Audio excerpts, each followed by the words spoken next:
Assalamualaikum warahmatullahi wabarakatuh.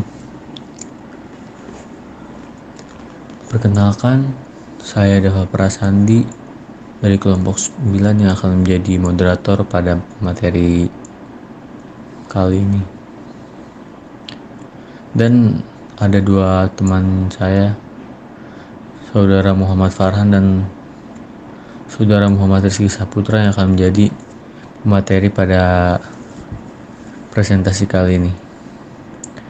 Ya, kepada Saudara Muhammad Farhan dan Saudara Muhammad Rizky Saputra, dipersilakan. Baiklah, saya Muhammad Farhan ingin menjelaskan tentang apa itu karangan. Karangan merupakan karya tulis hasil dari kegiatan seseorang untuk mengungkapkan gagasan dan menyampaikannya melalui bahasa tulis kepada pembaca untuk dipahami. Sedangkan menurut para ahli, memiliki pengertian bahwa karangan adalah hasil perwujudan gagasan seseorang dalam bahasa tulis yang dapat dibaca dan dimengerti oleh masyarakat pembaca. Adapun jenis-jenis karangan, yang pertama, karangan ilmiah. 2. Karangan semi-ilmiah. 3. Karangan deskripsi. 4. Karangan eksposisi. Kelima, karangan narasi. Karangan ilmiah. Jenis karangan ilmiah ini biasanya digunakan untuk menulis hasil sebuah penelitian yang telah dilakukan. Jenis karangan ini meliputi karya tulis skripsi, tesis, atau karya tulis yang disusun secara runtut. Karangan semi-ilmiah. Karangan semi-ilmiah ini merupakan jenis karangan yang sebagian menyajikan fakta dan sebagian lagi berupa fiksi. Biasanya jenis karangan ini ditulis dengan bahasa non-formal. Karangan deskripsi. Karangan deskripsi ini berguna untuk menggambarkan suatu keadaan atau objek tertentu sehingga pembaca dapat memahaminya dengan baik. Bukan hanya itu, karangan deskripsi juga bisa ditulis untuk menceritakan kejadian tertentu secara rinci dan jelas.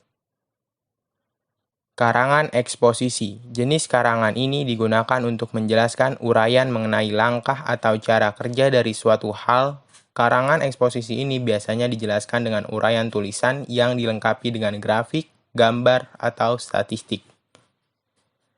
Karangan narasi. Jenis karangan narasi ini digunakan untuk menceritakan serangkaian peristiwa baik fiksi maupun non-fiksi. Dalam penulisannya, jenis karangan narasi diceritakan berdasarkan urutan waktu yang sistematis dan logis. Jenis karangan ini juga disebut sebagai dengan karangan cerita. Yang terakhir, tema, topik, dan judul karangan. Tema merupakan satu gagasan atau gagasan pokok atau ide pikiran tentang suatu hal, salah satunya dalam membuat suatu tulisan. Tema hendaknya harus diungkapkan secara eksplisit agar dapat membantu memudahkan penulis dalam menulis sebuah kerangka karangan. Topik adalah hal yang pertama kali ditentukan ketika penulis akan membuat tulisan. Topik harus mencakup keseluruhan tulisan, yakni mampu menjawab pertanyaan akan masalah apa yang hendak ditulis. Kemudian judul. Judul merupakan perincian atau jabaran dari topik yang diberikan dalam bahasan atau karangan. Judul berfungsi sebagai slogan promosi untuk menarik minat pembaca dan sebagai gambaran isi karangan. Ada cara-cara untuk menyusun kerangka karangan. Yang pertama, menentukan tema. Yang kedua, membuat judul. Yang ketiga, mengumpulkan bahan. Yang keempat, menyeleksi dan mengembangkan bahan. Yang terakhir, mengembangkan kerangka karangan. Mungkin ini saja dari kami.